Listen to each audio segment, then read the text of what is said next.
پرچہ نمبر 4 جدید نثر مذاق نگاری سفرنامے انشائیہ حاکے رپورتائی ادبی کالم برائے MA اردو فہرست مضامین پیش لفظ صفحہ نمبر 5 حصہ اول مزاحیہ ادب نمبر 1 مضامین پطرس از پطرس بخاری صفحہ نمبر 8 سواحی حاکہ صفحہ نمبر 8 طنز و مزاح کیا ہے صفحہ نمبر 10 پس منظر صفحہ نمبر 11 مضامین پطرس کے حوالے سے پطرس کا مذاق صفحہ نمبر 12 ہاسٹل میں پڑھنا صفحہ نمبر 13 سویرے جو آنکھ میری کھلی صفحہ نمبر 14 کتے صفحہ نمبر 15 اردو کی آخری کتاب لاہور کا جغرافیہ صفحہ نمبر 16 پطرس کا مزاحیہ اسلوب صفحہ نمبر 19 پطرس کا فکر و فن صفحہ نمبر 21 پطرس کی عمومیت یا فاقیت صفحہ نمبر 23 پطرس کی تعریف نگاری صفحہ نمبر 25 نمبر 2 اردو کی آخری کتاب از ابن انشا صفحہ نمبر 28 تعارفی نوٹ صفحہ نمبر 29 پس منظر صفحہ نمبر 30 اردو کی آخری کتاب کے حوالے سے ابن انشا کی مزاح نگاری صفحہ نمبر 31 طنزیہ اسلوب صفحہ نمبر 33 تمثیلی انداز اور رمزیہ انداز صفحہ نمبر 34 ریاضی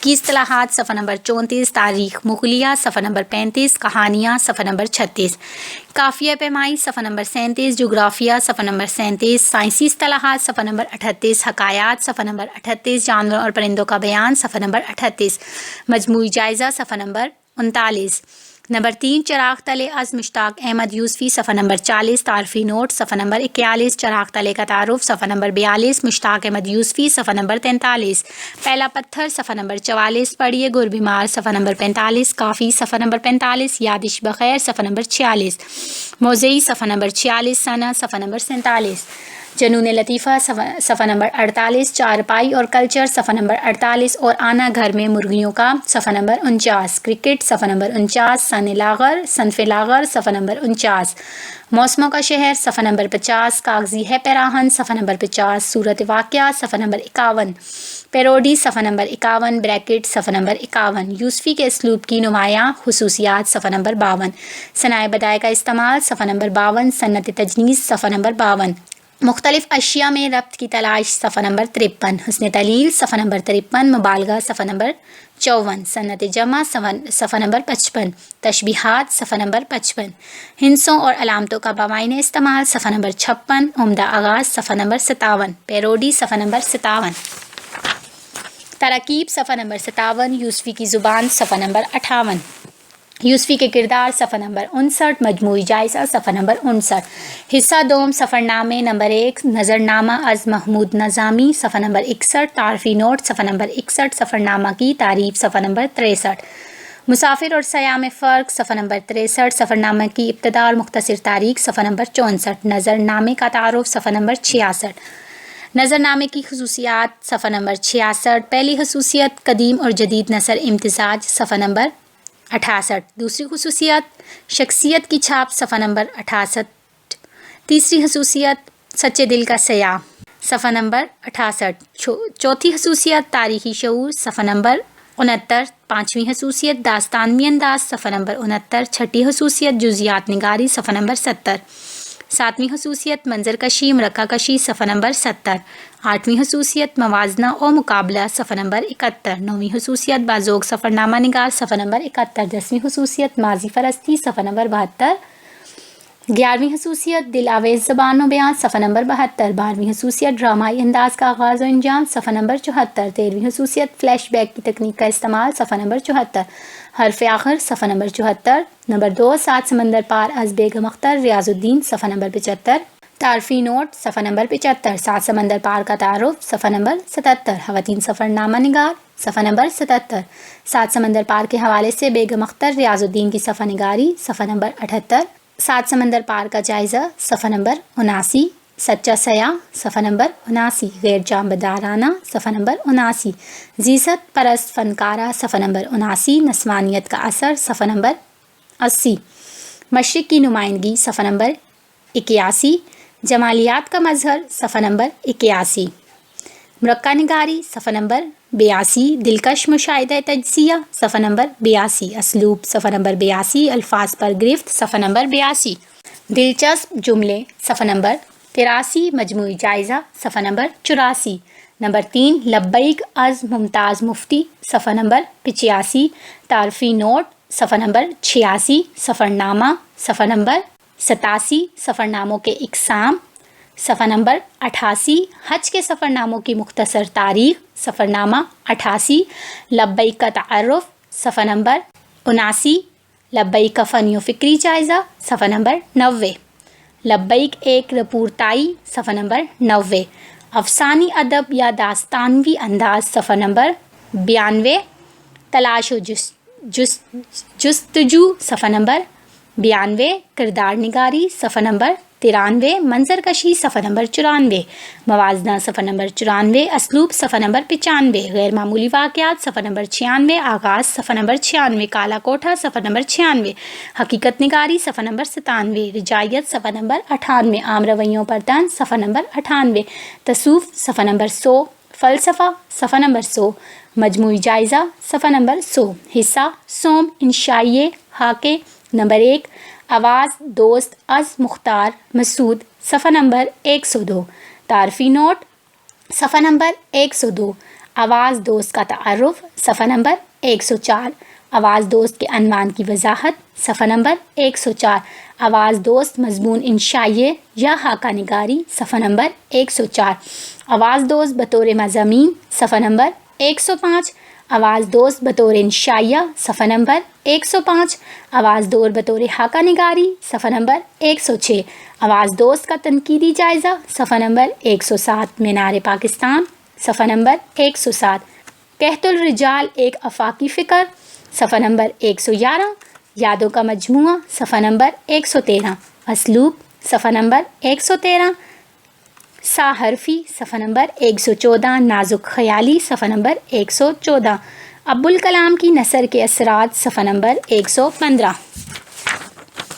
مجموعی جائزہ صفحہ نمبر 117 نمبر 2 چوری سے یاری تک از ڈاکٹر وزیر آغا صفحہ نمبر 118 تعارفی نوٹ صفحہ نمبر 118 انشائیہ کیا ہے صفحہ نمبر 119 انشائیہ کے فنی لوازمات صفحہ نمبر 120 چوری سے یاری تک کا تعارف صفحہ نمبر 120 ڈاکٹر وزیر آغا کی انشائیہ نگاری صفحہ نمبر 120 شخصیت کی جھلک صفحہ نمبر 121 انسانی نفسیات صفحہ نمبر 122 موازنہ تقابلی انداز صفحہ نمبر 123 موضوعات کا تنوع صفحہ نمبر 123 غیر رسمی انداز صفحہ نمبر 124 بات سے بات پیدا کرنا صفحہ نمبر 125 عرضی پرستی فطرت سے محبت صفحہ نمبر 125 زندگی کے نئے پہلو اور گوشے صفحہ نمبر 126 تہذیب و تمدن کی جھلک صفحہ نمبر 126 اختصار اور کفایت لفظی صفحہ نمبر 127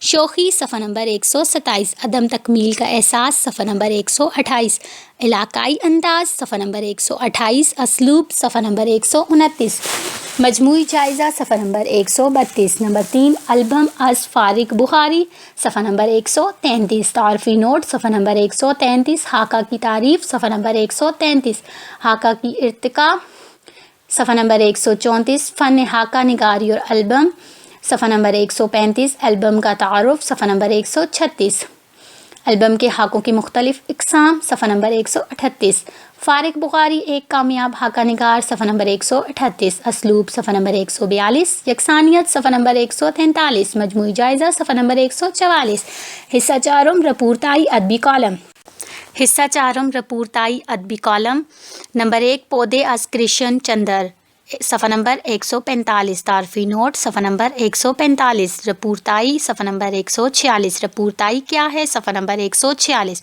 لوازمات صفحہ نمبر 147 رپورتائی کا آغاز و ارتقاء صفحہ نمبر 147 اردو میں رپورتائی کا اول نمونہ صفحہ نمبر 148 پودے کا تعارف صفحہ نمبر 149 پودے کا تنقیدی جائزہ صفحہ نمبر 149 طریقہ کار تصویر کشی ڈرامائی کیفیت صفحہ نمبر 150 ادب برائے زندگی صفحہ نمبر 151 خاکہ نگاری صفحہ نمبر 151 شخصیت نگاری صفحہ نمبر 152 جزیات نگاری صفحہ نمبر 153 منظر نگاری صفحہ نمبر 153 افسانوی انداز صفحہ نمبر 154 ترقی پسند ادیبوں پر طنز صفحہ نمبر 154 ترقی پسندوں کی منزل کلائمکس صفحہ نمبر 155 اسلوب صفحہ نمبر 156 مجموعی جائزہ صفحہ نمبر 156 نمبر 2 حامہ بگوش کے قلم سے از مشفق خواجہ، صفحہ نمبر 157 تعارفی نوٹ، صفحہ نمبر 157 کالم کیا ہے، صفحہ نمبر 158 حامہ بگوش کا تعارف، صفحہ نمبر 160 حامہ بگوش کے قلم سے کی خصوصیات، صفحہ نمبر 161 طنز و مذاق، صفحہ نمبر 161 عجز و انکساری کا درد، صفحہ نمبر 162 مشکل گوشائر پر طنز، صفحہ نمبر 163 تبصرہ، صفحہ نمبر 164 کالموں کے انواع، صفحہ نمبر 164 اسلوب، صفحہ نمبر 178 اشعار کا انتخاب، صفحہ نمبر 170 تنقید، صفحہ نمبر 171 لطائف کا استعمال، صفحہ نمبر 175 اسلوب، صفحہ نمبر 176 مجموعی جائزہ، صفحہ نمبر 177 حصہ پنجم اقتصابات کی تشریحات، صفحہ نمبر 178 نمونے کا پرچہ، صفحہ نمبر 186 آپ پرچہ کیسے حل کریں گے، صفحہ نمبر 188 امدادی کتب، صفحہ نمبر 191 بسم اللہ الرحمن الرحیم۔ پرچہ چہارم جدید نثر، حصہ اول مزاحیہ ادب، مضامین پطرس از پطرس بخاری، سواحی خاکہ، ولادت 1898 پشاور، نام احمد شاہ، قلمی نام پطرس، خاندان پٹھان، والد کا نام سید اسد اللہ، والد کا پیشہ وکیل، تعلیم ایم اے انگریزی گورنمنٹ کالج لاہور، ملازمت پرنسپل گورنمنٹ کالج لاہور، تصنیف مضامین پطرس، ادبی حیثیت مزاح نگار، وفات 1958۔ سوال نمبر 1 پطرس بخاری کے اسلوب کی نمایاں خصوصیات بیان کیجیے۔ سوال نمبر 2 اردو مزاح نگاری میں پطرس بخاری کا مقام و مرتبہ متعین کیجیے۔ سوال نمبر 3 پطرس بخاری کی مزاح نگاری میں آفاقیت کی روح بولتی ہے، مضامین پطرس کی روشنی میں اس رائے کا جائزہ لیجیے۔ خلاصہ سبق: نمبر 1 طنز و مزاح کیا ہے، نمبر 2 پس منظر، نمبر 3 مضامین پطرس کے حوالے سے پطرس کا مزاح، نمبر 4 پطرس کا مزاحی اسلوب، نمبر 5 پطرس کا فکر و فن، نمبر 6 پطرس کی عمومیت یا آفاقیت، نمبر 7 پطرس کی تعریف نگاری۔ نمبر 1 طنز و مزاح کیا ہے؟ طنز و مزاح دو الگ الفاظ ہیں۔ مزاح یعنی یہ زندگی کی ناہمواریوں کے اس ہمدردانہ شعور کا نام ہے جس کا فنکارانہ اظہار ہو جائے، جس میں ہمدردی اور انس موجود ہو، اسے مزاح کہتے ہیں۔ مزاح میں مزاح نگار خود کو ہنسی کے لیے پیش کرتا ہے، اپنے آپ کو حقارت کی نظر سے دیکھتا ہے۔ طنز یہ زندگی کی ناہمواریوں کے اس شعور کا نام ہے جس کا ہمدردانہ شعور نہ ہو اور اس کا فنکارانہ اظہار ہو جائے، اسے طنز کہتے ہیں۔ طنز نگار خود کو ناہمواریوں سے برتر سمجھتا ہے اور تفاخر کرتے ہیں۔ نوٹ: طنز نگار ہو یا مزاح نگار، دونوں اپنے فن کا اظہار فنکارانہ طور پر کرتے ہیں۔ اس فنکارانہ اظہار کے لیے بھی مزاح کے کچھ حربے ہیں۔ مزاح کے 5 مشہور حربے ہیں۔ نمبر 1 موازنہ، نمبر 2 رعایت لفظی، نمبر 3 سورہ واقعہ، نمبر 4 مزاحیہ کردار، نمبر 5 تحریف نگاری۔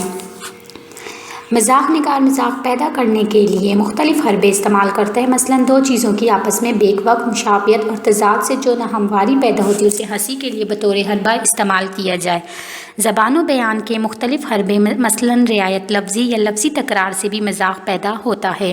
بعض اوقات مزاح نگار کسی مزاحیہ صورتحال سے اور کبھی کسی مزاحیہ کردار کی مضحکہ خیز حرکتوں سے مزاح پیدا کرتا ہے۔ دور جدید میں پیروڈی یا تحریف بھی مزاح نگاری کے لیے ایک اہم حربے کی حیثیت اختیار کر چکی ہے۔ نمبر 2 پس منظر۔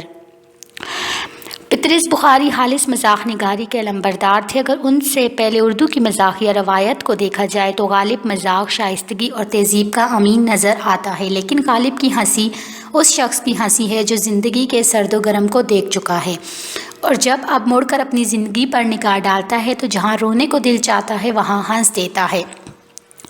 اس لیے غالب کی ظرافت میں خوش دلی، بدلہ سنجی اور نکتہ آفرینی تو موجود ہے لیکن رجایت نظر نہیں آتی۔ غالب کے بعد اودا پنج اخبار نے اردو طنزیہ مزاحیہ روایت کو آگے بڑھایا، لیکن اودا پنج کے لکھنے والے اپنے قلم کو ابتذال اور سطحی پن سے نہ بچا سکے۔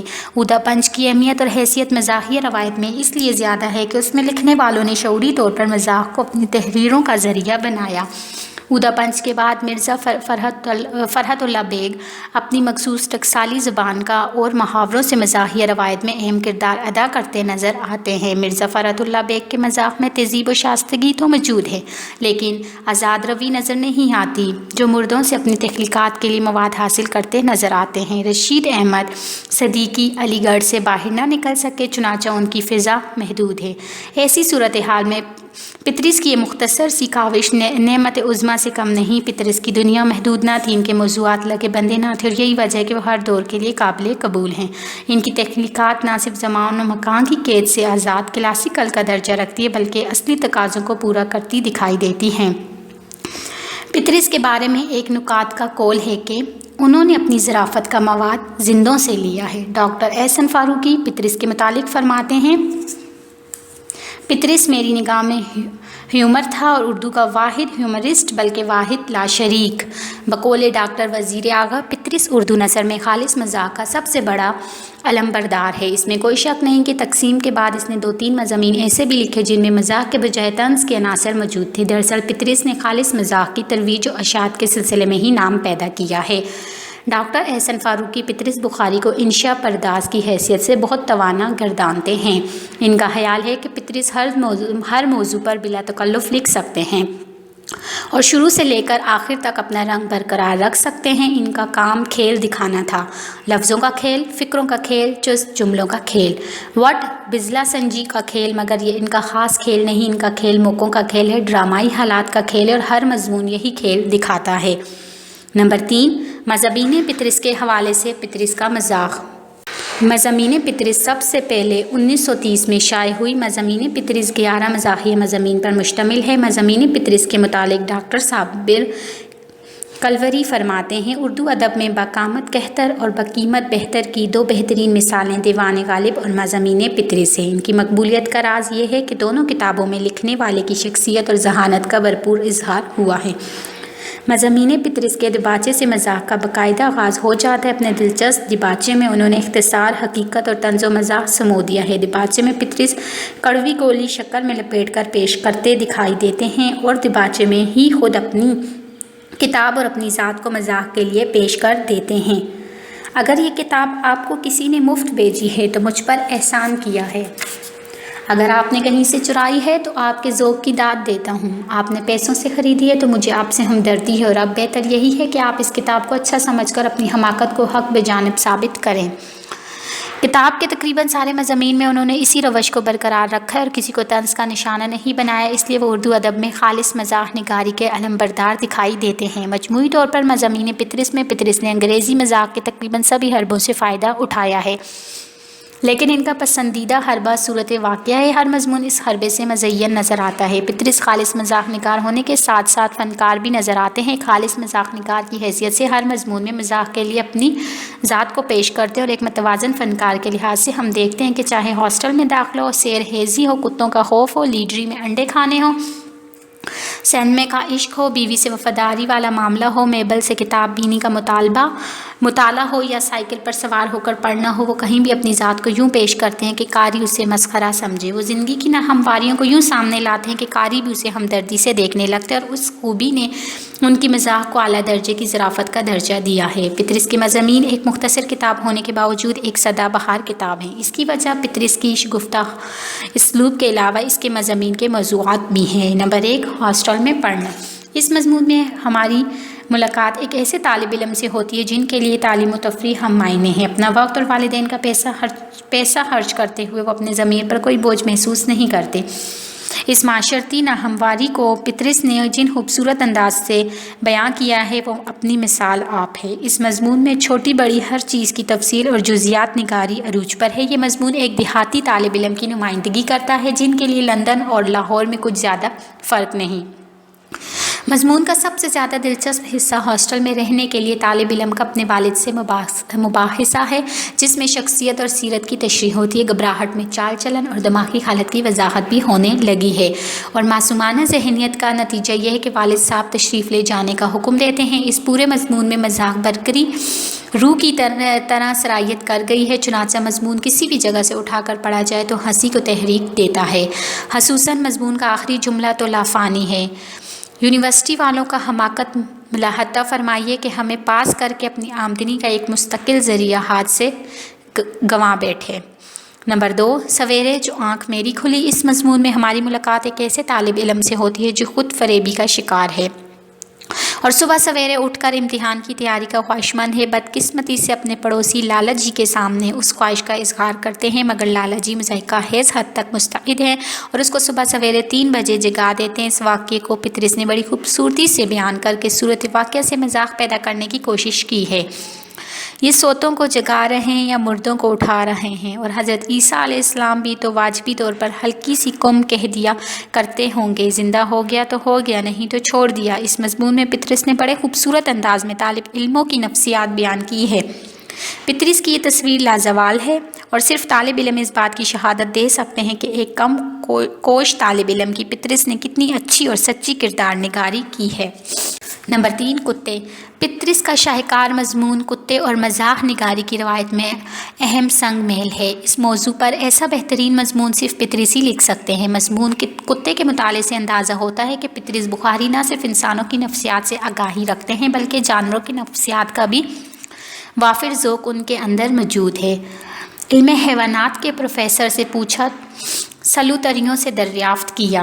مور سر کھپاتے رہے لیکن کچھ سمجھ نہ آیا کہ آخر کتوں کا کیا فائدہ ہے۔ کہنے لگے وفادار جانور ہے۔ اب جناب اگر وفاداری اس کا نام ہے تو شام کے 7 بجے جو بھونکنا شروع کیا تو لگاتار بغیر دم لیے صبح کے 6 بجے تک بھونکتے ہی چلے گئے تو ہم لنڈورے ہی بلے۔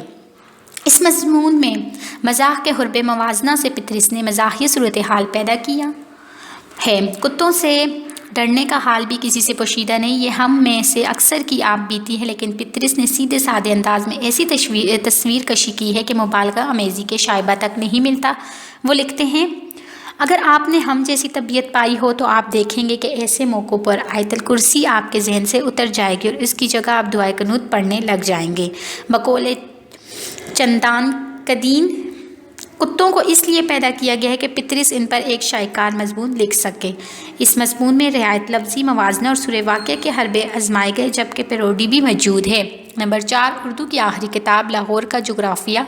ڈاکٹر وزیر آغا اور تمکین کاظمی انہیں اردو کی پہلی باقاعدہ پیروڈی قرار دیتے ہیں۔ دونوں کا موقف یہ ہے کہ اگرچہ اس سے پہلے بھی شعری اور نثری پیروڈیاں کی گئی ہیں لیکن اس فن کو شعوری طور پر پطرس نے اپنایا اور بڑھتا۔ اردو میں پیروڈی کی پہلی باقاعدہ کوشش پطرس کا مضمون اردو کی آخری کتاب ہے۔ پنجاب کے محکمہ تعلیم نے مولانا محمد حسن آزاد سے ایک سلسلہ وار نصاب مرتب کرایا تھا جو سارے ہندوستان میں لاگو کر دیا گیا تھا۔ اس کتاب کو مسلسل پڑھنے سے جو اذہان بیزار ہو چکے تھے وہ پطرس کی کتاب پڑھ کر تازہ دم ہو گئے۔ اس پیروڈی کو لکھتے وقت پطرس کے سامنے اصلاحی پروگرام نہ تھا، صرف تفریحی مقصد پیش نظر تھا۔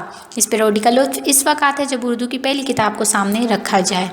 میاں دھوبی، یہ کتا کیوں پال رکھا ہے؟ صاحب کہاوت کی وجہ سے، اور پھر یہ تمہارا چوکیدار ہے۔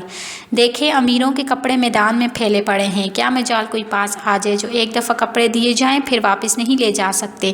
میاں دھوبی، تمہارا کام بہت اچھا ہے، میل کچیل سے پاک صاف کرتے ہو، ننگا پھراتے ہو۔ اس کے ساتھ پطرس کی دوسری تحریف لاہور کا جغرافیہ ہے۔ یہ تحریف لفظی نہیں بلکہ ایک خاص انداز کی تحریر ہے۔ یہ نہایت بے ساختہ انداز سے شروع ہوتی ہے۔ لاہور لاہور ہے۔ اگر اس پتے سے آپ کو لاہور نہیں مل سکتا تو آپ کی تعلیم ناقص اور آپ کی ذہانت فاتر ہے۔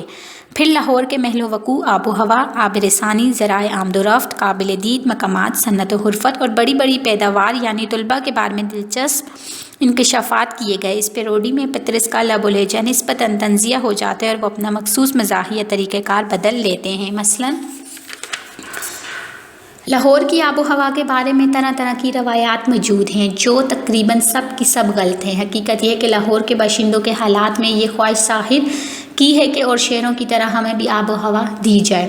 صنعت و حرفت، اشتہاروں کے علاوہ لاہور کی سب سے بڑی صنعت رسالہ بازی اور بڑی حرفت انجمن سازی ہے۔ پیداوار، لاہور کی سب سے مشہور پیداوار یہاں کے طلباء ہیں جو بہت کثرت سے پائے جاتے ہیں۔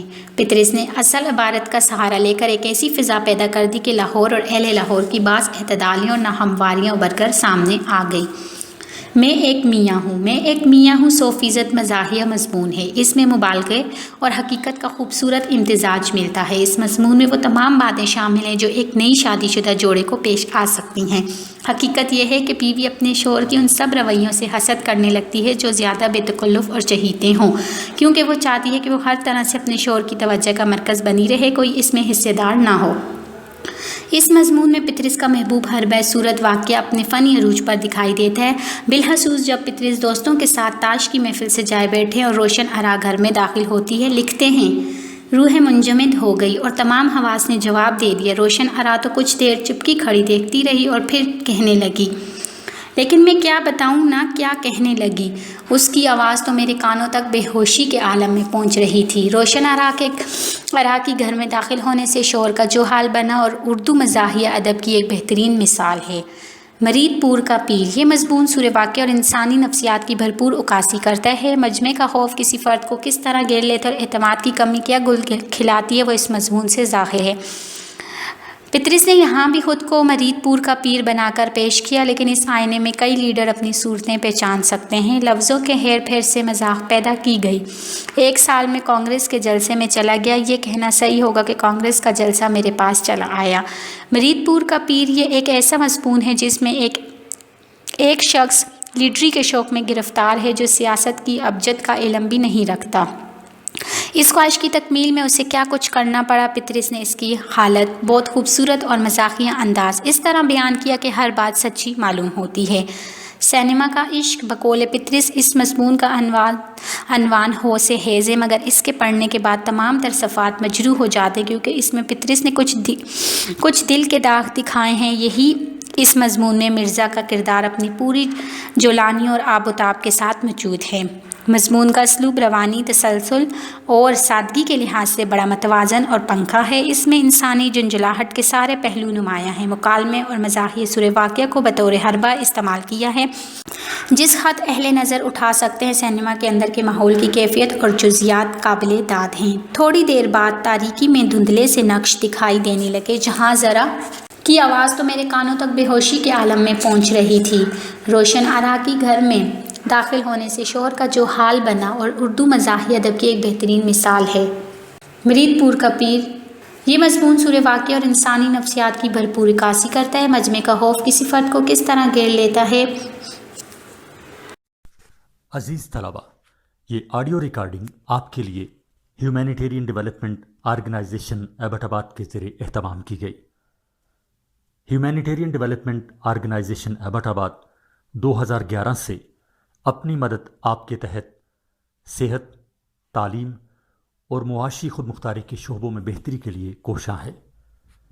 ادارہ نے نہ صرف خیبر پختونخوا بلکہ ملک بھر کے نابینا طلباء کی تعلیمی مشکلات اور رکاوٹوں کو دور کرنے کے لیے FA تا ماسٹرز لیول کی نصابی کتب اور کورسز، جن میں علامہ اقبال اوپن یونیورسٹی کے کورسز بھی شامل ہیں، کو آڈیو ریکارڈنگ میں منتقل کرنے کا اہتمام کیا ہے، تاکہ نابینا طلباء اعلیٰ تعلیم تک رسائی حاصل کر کے ملک و قوم کی ترقی اور خوشحالی میں اپنا بھرپور کردار ادا کر سکیں۔ یہ تمام آڈیو ریکارڈنگز نابینا طلباء کو بالکل مفت فراہم کی جا رہی ہیں۔ نابینا طلباء کے علاوہ دیگر طلباء بھی اس تعلیمی سہولت سے استفادہ کر سکتے ہیں۔ ہیومینیٹیرین ڈیولپمنٹ آرگنائزیشن ایبٹ آباد، ای میل HDOATD@gmail.com، ویب سائٹ HDORG.net، رابطہ نمبر 03459541 یعنی 0345 95 41 838۔ عزیز طلبہ، یہ آڈیو ریکارڈنگ آپ کے لیے ہیومینیٹیرین ڈیولپمنٹ آرگنائزیشن ایبٹ آباد کے ذریعے اہتمام کی گئی۔ ہیومینیٹیرین ڈیولپمنٹ آرگنائزیشن ایبٹ آباد 2011 سے اپنی مدد آپ کے تحت صحت، تعلیم اور معاشی خود مختاری کے شعبوں میں بہتری کے لیے کوشاں ہے۔ ادارہ نے نہ صرف